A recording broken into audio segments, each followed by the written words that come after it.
ആളൂർ പ്രസാദവരനാഥ ഇടവക ദേവാലയത്തിൽ വിശുദ്ധ യൂദാസ്ലീഹായുടെ ഊട്ടുതിരുനാൾ ഞായറാഴ്ച ആഘോഷിക്കുമെന്ന് ഭാരവാഹികൾ വാർത്താസമ്മേളനത്തിൽ അറിയിച്ചു. രാവിലെ 7 മണിക്ക് വിശുദ്ധ ബലി, തുടർന്ന് ഊട്ടുവെഞ്ചിരിപ്പ്, 10 പ്രസുതേന്തി വാഴ്ച, ആഘോഷമായ തിരുനാൾ കുർബാന, തുടർന്ന് പ്രദക്ഷിണം, ലതീഞ്ഞ്, നൊവേന എന്നിവ നടക്കും. തിരുനാൾ ദിവ്യബലിക്ക് മാനന്തവാടി രൂപത സഹായമെത്രാൻ മാർ അലക്സ് താരമംഗലം മുഖ്യ കാർമ്മികത്വം വഹിക്കും. വയനാട് ഉരുൾപൊട്ടൽ ദുരന്തത്തിൽപ്പെട്ടവർക്ക് ഇടവകയിൽ നിന്ന് സ്വരൂപിച്ച തുക ബിഷപ്പിന് കൈമാറും. ഇത്തവണ 10,000 പേർക്കുള്ള നേർച്ചൂട്ട് നൽകുവാനുള്ള സൗകര്യം ഒരുക്കിയതായി വികാരി ഫാദർ ടിൻഡോ കൊടിയൻ അറിയിച്ചു. ട്രസ്റ്റിമാരായ ജോസ് താണിക്കൽ, ബിജോഷ് മേക്കാട്ടുപറമ്പിൽ, ജോയ് വടക്കേ പീടിക, ഷാജു അരിക്കാട്ട തുടങ്ങിയവർ പരിപാടികൾ വിശദീകരിച്ചു.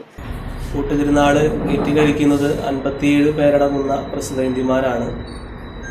അതോടൊപ്പം തന്നെ അന്നേ ദിവസം രാവിലെ 7 മണിക്ക് ആദ്യത്തെ വിശുദ്ധ കുർബാനയ്ക്ക് ശേഷം ഊട്ട് വെഞ്ചരിപ്പും തുടർന്ന് ഊട്ട് നേർച്ചയും ഉണ്ടായിരിക്കും. അതോടൊപ്പം തന്നെ 10 മണിയുടെ തിരുനാൾ കുർബാനയ്ക്ക് മുഖ്യ കാർമ്മികത്വം വഹിക്കുക മാനന്തവാടി രൂപതയുടെ സഹായമെത്രാനായിരിക്കുന്ന മാർ അലക്സ് താരാമംഗലം പിതാവാണ്.